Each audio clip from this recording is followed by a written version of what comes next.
So I got Ira right here, you know. You can see me, right? I got called on here. Hey, Ira. Okay, Ira. I'm not seeing you. Hey. You can see me? Yeah, I see you. Yeah. Okay. Let me get it right there. Hey, so Ira, what year you came? What year you came to the States? 1979. 1979. Came from Jamaica. Yeah. What made you come to the States? No, I came from Antigua. Oh, you came from Antigua. Yeah. I used to live in the Virgin Islands, right? Mm-hmm. So I came up from St. Croix. Hold on. Okay. So what made you come to the States? Yeah. I got an uncle that was living in Avon Park. Mm-hmm. Hold on. I have an uncle that was living in Avon Park. He was there since he was around 19 years old. And I didn't know him because when he left, my mom didn't even have no children. He left when he was about 19. And he lived over there, and he invited me to come. My uncle had died I had another uncle that died in Canada, and my mom went over there to bury him. And he also went up from Avon Park to Canada to bury their brother. And they met up there, and my mom asked him if he got any work, you know, for a young man. Them time I was just about 18 years old. Mm-hmm. So he said yes. He worked in the fruit industry. You know what I'm saying? He pick apples and stuff like that. He pick oranges in Florida, and then when the season changed, he go up to New York and pick apples up there. You know? So Mm-hmm. that was right in time for me. So I came over and working with him. You know? Right. And I spent about 2-3 years out there.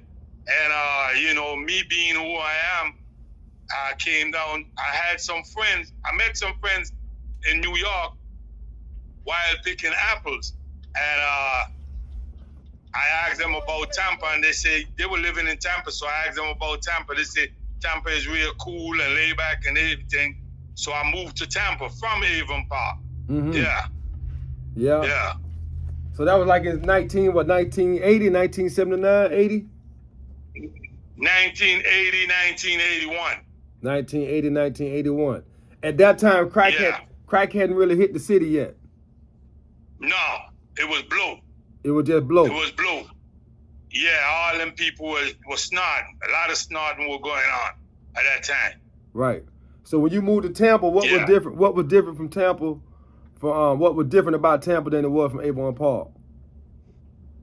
Well, Avon Park is a small little country town where blacks live on one side of the track and white folks live on the other side of the track.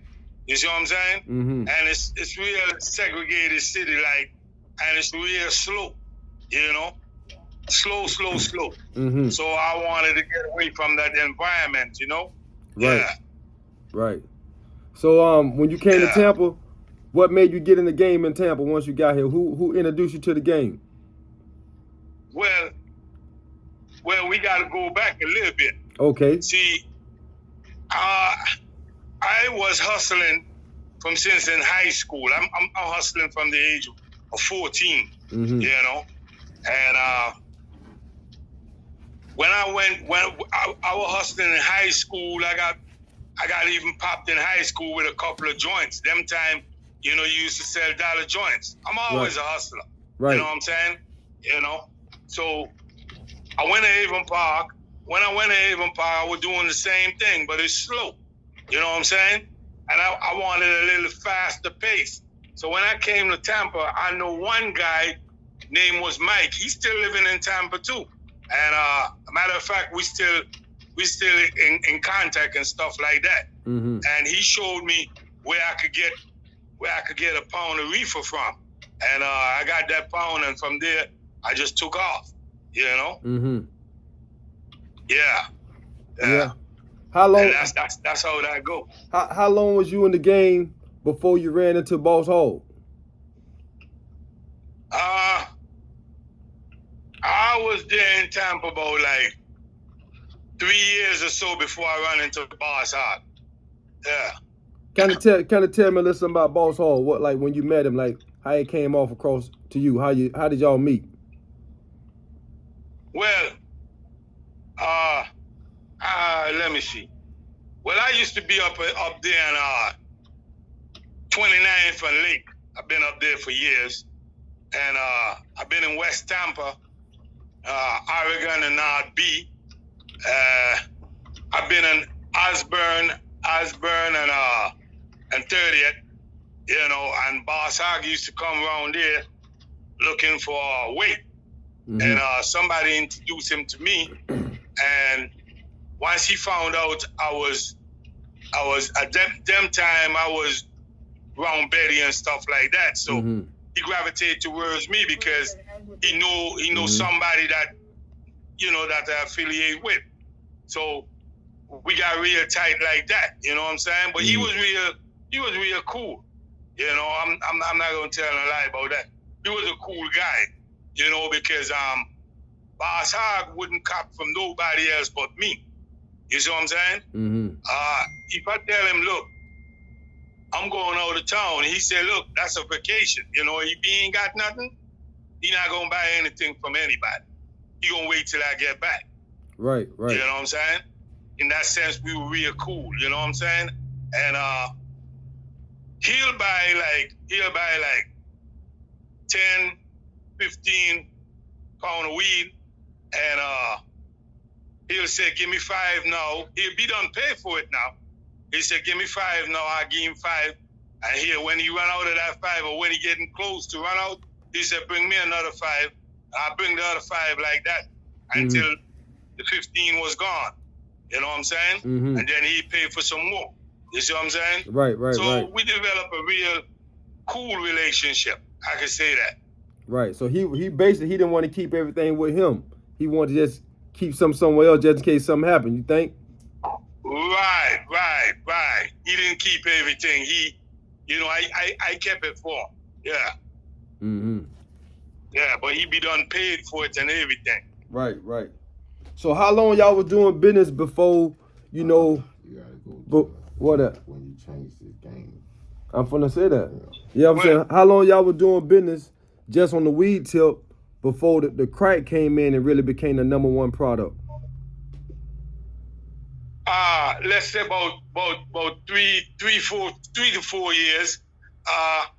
See what happened with crack with me. I wasn't really a crack dealer. You see what I'm saying? I wasn't into crack. I hated crack. But by him being a customer to me, like he was, I eventually jumped in the game just because of him. Mm-hmm. You see what I'm saying? Because he kept coming, he's saying, man, you know, his clientele is changing. Everybody coming and asking for crack because he dealt with a lot of white guys. You see what I'm saying? Mm-hmm. And, you know, guys that went to school with him. And he said they asked him for that kind of stuff there. And he don't want to deal with them old years because he going to have to do something to one of them. And by me and him doing business that the way we do, he preferred dealing with me. So he kept asking me. I tell him, no, I'm not into that, man. I didn't like that game. Mm-hmm. But then eventually, I went to Miami, and the people that I dealt with, they were pushing me too, saying to make a lot of money. They were also pushing me, and I was trying to tell them, no, I don't, I'm not getting involved with that. But then eventually I got in it, and it was because of Boss Hogg and them too. You know what I'm saying? Mm-hmm. Matter of fact, when I went to Miami, and I asked them about a key, the big man, he said, what you said? Say that again? And I said, I want a key. And it was a yard It was a yard with a bunch of people in the yard. They got a steel pan in there where they practice to play them steel drums and stuff like that. Right. So he called everybody. He said, hey. Because remember, no, I'm Rasta. You see what I'm saying? And because of my faith, that also prevented me from getting into that kind of game. You know what I'm saying? Okay. You know, Dread just deal with weed.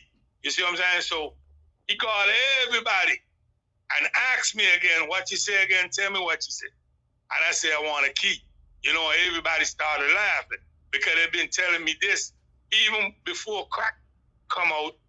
When it was blow, you know what I'm saying? You put a 1 on it and you make 2 keys and you Right. sell it in powder and stuff like that.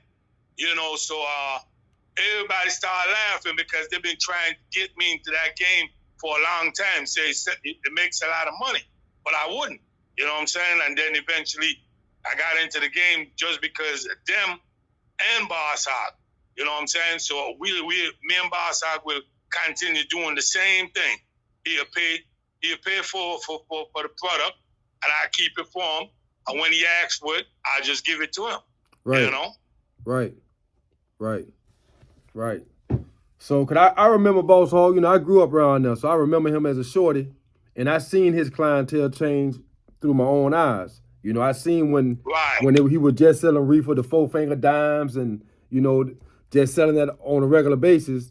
And I remember him having conversations on the block with some of the guys saying they wanted to sell crack up there. He didn't want to sell crack on his block because it was a weed hole. Right. You know? Yeah. So he forced them guys to move down the street. They went down there, I think they went up there to 39th or to the laundromat. And they started selling crack up there. But eventually he had to make that change because, I mean, the world was changing around him. Exactly. You know? Exactly. All right, so you was dealing with him.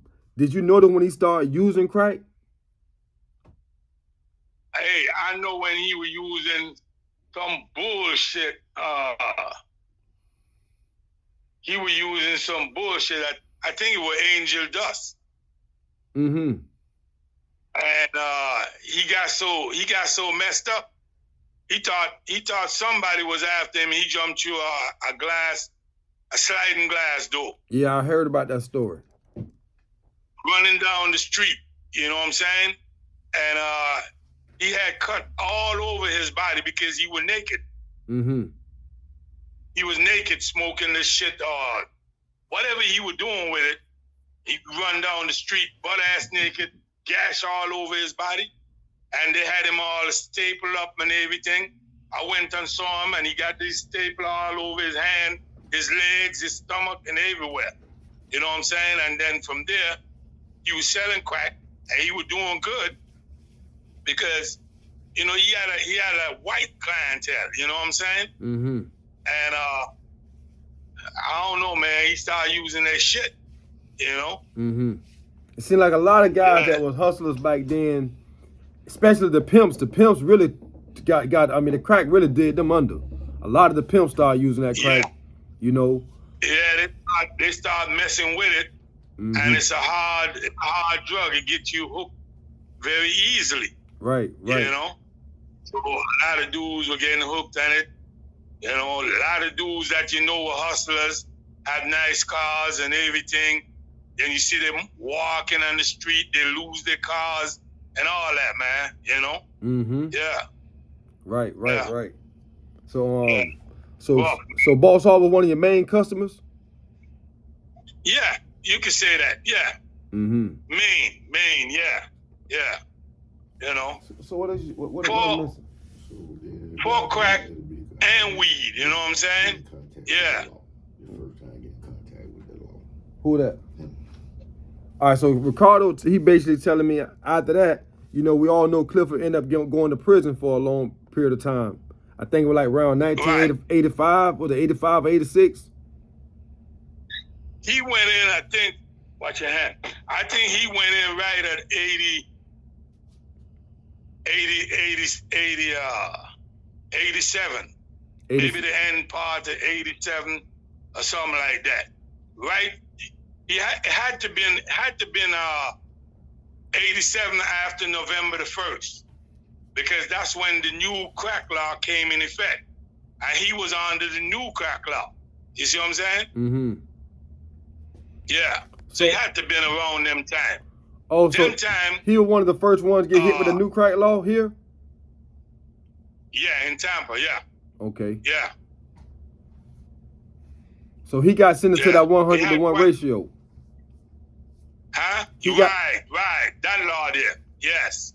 Okay. Yes. Did he ever tell you that he believed the police was following him and stuff? 'Cause, you know, he was really disrespectful to the law enforcement. I mean, for many, many, many years.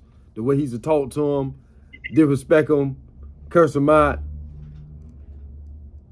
Yeah. Yeah, I knew all about that. Mm-hmm. See, what happened, that property that he used to hustle on, that's why he could have run them other guys. The property actually belongs to his father. Remember his father had them trucks? Yeah. Yeah, Sam. So that was his father's land. So when the police come, the police is actually sitting on private property. And he used to go off of that because he didn't think they have no right to sit on their land. Mm-hmm. You see what I'm saying? They could sit anywhere else. And then, you know, we had some real racist police around that time. We had one-man gang. We had some other police. I forget their name. I used to know their name because they just used to harass the black community right around there. Mm-hmm. You see what I'm saying? Mm-hmm. And, you know, he didn't like that. He didn't like that. So he'll cuss them out. He'll go ask them what the hell they're doing on his property. You know, just walk up to them, knock on their glass. What the hell you doing on my property? I told you guys not to come on here and whatever. You know, he didn't care about that, you know? Mm-hmm. So they was really after him. I could say that. Right. Yeah. Right. Yeah. Right. I asked a question, Cardo. Yeah. So you writing this answer? No, he's working, man. Okay. I'm saying Cardo wanted something to say. Ask you. Let's see. The first time you ran into the law. The first time I went in and run into the law is that I used to run in with them, but I never got locked up. You know what I'm saying? Mm-hmm. You know, I had that store down on 34th Street there, down a little bit down from the honky tonk. They used to come there and harass us and stuff like that. Oh, right there by the fish market? Yeah. Right there by the fish market? Right there by the fish market. Yeah, right there by the fish market. All right. Yeah. We had a store there, a record shop, but we used to sell the record and, you know, Rastafarian artifacts and stuff like that. Mm-hmm. You know? And police used to always come, man, and, you know, they didn't like seeing a young black man have a business and stuff like that. And, you know, a lot of people used to come there because we used to sell that, I don't know if you remember that African medallion. We had a leather medallion. Used to be painted red, green, and gold. Yeah, I remember those. The black, the red, and the green. Yeah. And I mean, you could see some of them rock them back at that time. And a lot of people used to buy that. So, you know, I could order like 4 or 5 dozen of that, and people just be rushing to the store to get that.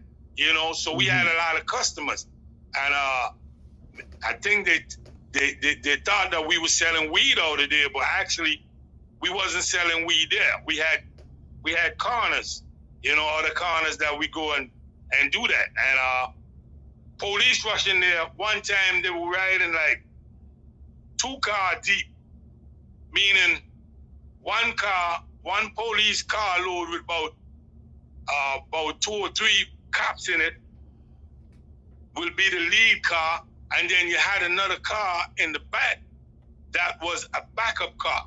So they didn't have to call backup. They had backup right away. Mm-hmm. You know what I'm saying? Because, I mean, the street was real hot at them times. And they stopped a dude right a little past the fish market one time, and the backup car was supposed to just sit there and watch them. You know what I'm saying? And if any confrontation go down, then he will assist them. But what he actually did, he just run up in my store. And I was in there by myself. And I have a counter, and he just come behind my counter. So I asked him, get from behind my counter. I'm asking you, please, you know, I don't care what you say or whatever, just get from behind my counter. And he says that he saw somebody run up in the store.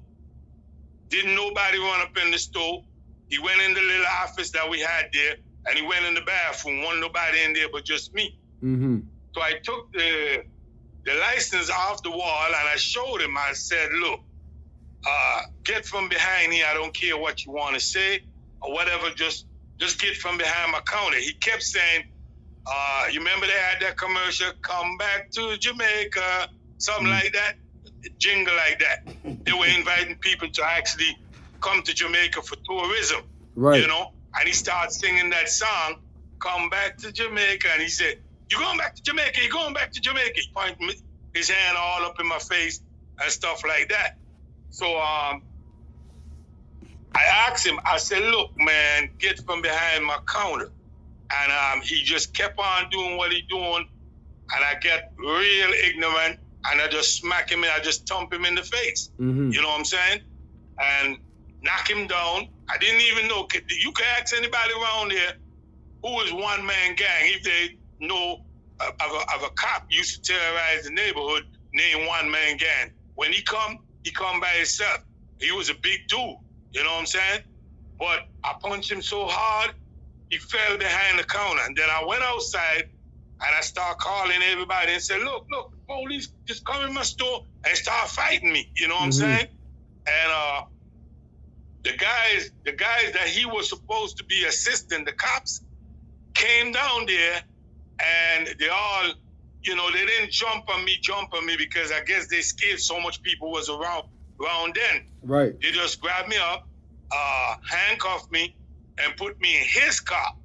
So he took me around there by Columbus Avenue and parked.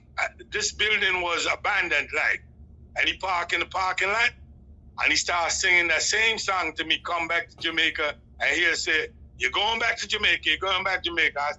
So I told him, if you take these cuffs off my hand and let me out, and we go in this parking lot, I beat your motherfucking ass. You know what I'm saying? Mm-hmm. And he kept me around there for about an hour and just antagonizing me for the whole time. And then he took me down, and I bailed out, you know, and that was the case. I got a lawyer, Mike Jones, and I told him, explained to him exactly what happened. And when he do the deposition and him, he lied. But his partner, they didn't lie.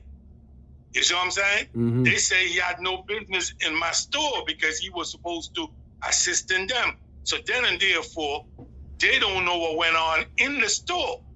You see what I'm saying? Right. So my lawyer was talking about suing them.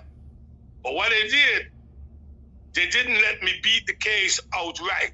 What they did, they give me a resisting arrest without violence. Right. You know? So, and then the case is squashed from there.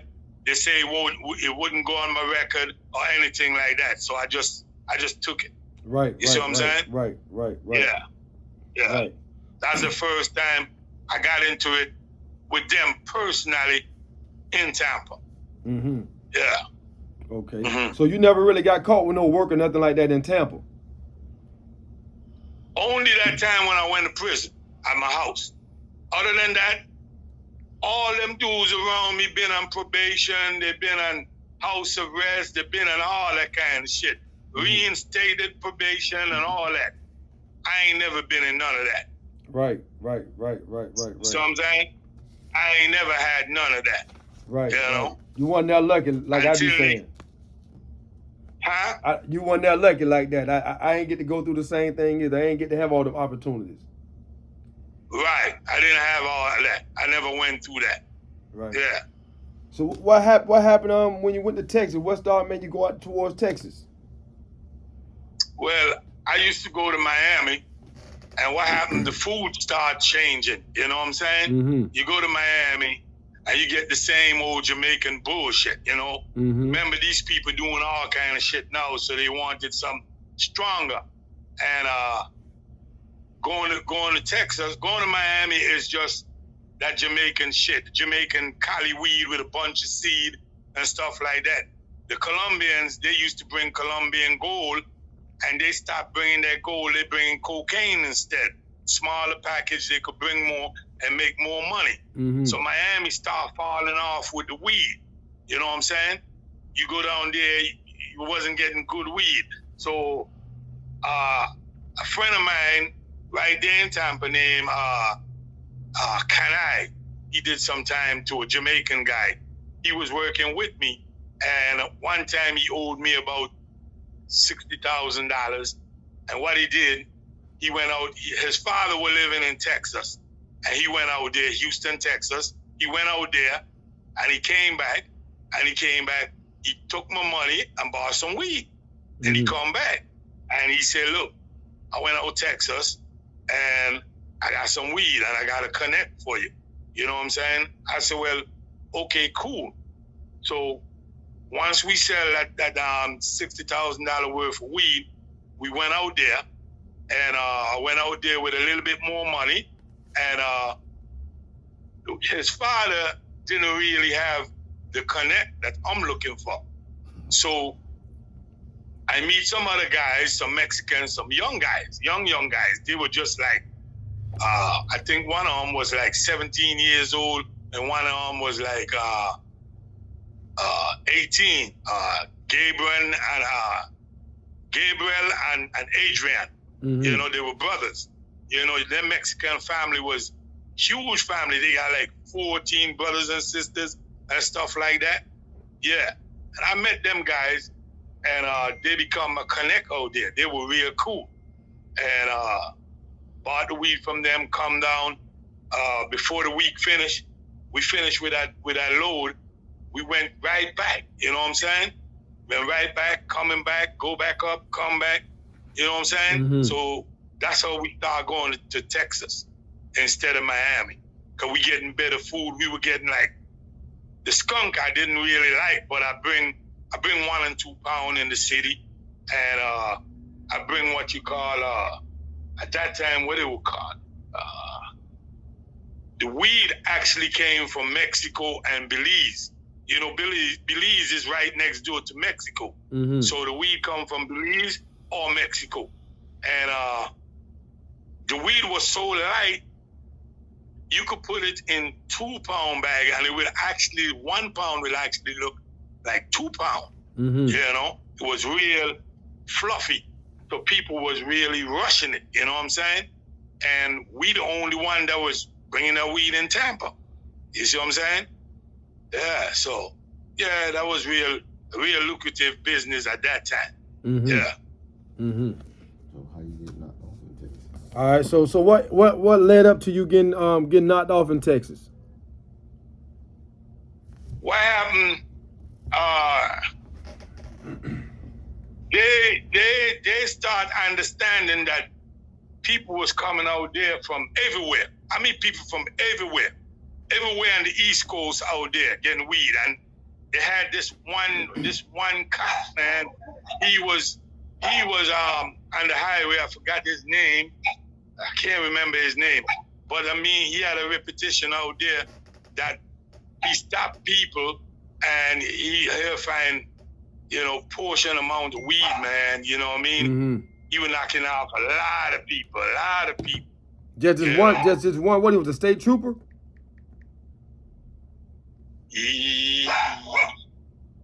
Yeah. He was a state trooper, but he's stationed in Chambers County. That is a join county to Harris County. Harris County is the county that Houston is in, and to the east of that county was Chambers County, mm-hmm. and he was attached to Chambers County. That's mm-hmm. where he would be in, and it would be in I-10. You know, I-10 take you from Jacksonville all the way down to to California. Right. You see what I'm saying? Mm-hmm. And so we'll travel I-10 and then come up, and then we'll take, I forget what highway we'll take, come to Tampa, you know? But I-10 was the main highway a lot of people were using that from the East Coast, Carolina, Georgia, New York, and, you know, Philadelphia and all them places. And he was stopping a lot of people, and 9 out of 10, them people had some food. You know what I'm saying? Hello? Yeah, I'm here. Yeah. Yeah. Okay, yeah. That would happen. So we got busted out there. I was out there a whole week, man, and I couldn't get anything. I just found these guys here. One guy, a Jamaican guy, he took me to these people right here, and I just got hooked up with them. And they were telling me, you know, they wanted me to take some for them down to Tampa, but I tell them, by we just getting acquainted, you know, I won't do that. Maybe the next time or so we'll do that. You see what I'm saying? Right.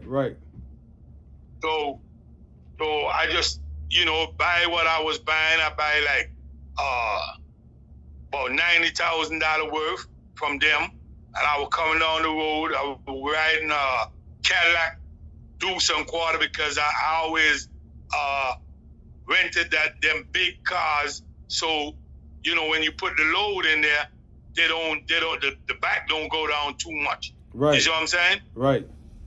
Yeah. So he just stopped me, and I tried to run from him. Tell you the truth. Yeah. You know, after he stopped us and we got out of the car, it was me and Ricardo's mother, and I tried to run from him, but, you know, I didn't even know where the hell I was going. You know? Right. They locked us up, and got her out. I think it happened on a Friday evening. By Monday, she was out, but it kept me up there for about 30 days because they wasn't sure about my nationality, because I had paper from the Virgin Islands, I had paper from America and stuff like that. But, you know, I'm actually from Antigua, but I went to school and stuff like that in the Virgin Islands. You know, that's right. That's where I grew up at. You know, so for me to get out, I had to send the bail bondsman, which is Mike Jones' mother. We sent her to the Virgin Island to appraise my mom's house, you know, my parents' house, and she did that. And while she was down there, she faxed the paper up to them right away, and I got out within 30 days. 30 days I spent up there. Yeah. Did that case go federal or state? No, it's state. So once I got my like say a year later, that's when they run up in my house right there in Tampa there. We was living there, me, Ricardo, and his mom and his sister. They rush up in there, and they find a cookie, you know, and some weed. They found some weed, but the weed wasn't nothing, you know what I'm saying? So they gave me some time. They gave me actually 40. Yes, they gave me 44 years running concurrent, so it wound up to be 22 years, you know? They gave you 22 years? While I was doing the Fed time, I signed for interstate agreement for Texas to come and pick me up in 160 days and take me up there and prosecute me. I pled guilty. I pled guilty for 15 years up there, running concurrent with the 22 I got from the Fed. So I actually finished the time for Texas before I finished the time for the Fed, you know? Even though I was already doing the Fed time. Yeah. So they gave you 22 years, 45 years for a cookie? Yeah, 44 years. They gave me time for the gun, some other shit, and then they gave me 22 years for the drugs. Yeah. So that wound up to be 44 years, but it didn't stack it. It was running concurrent. So bring it down to 22 years.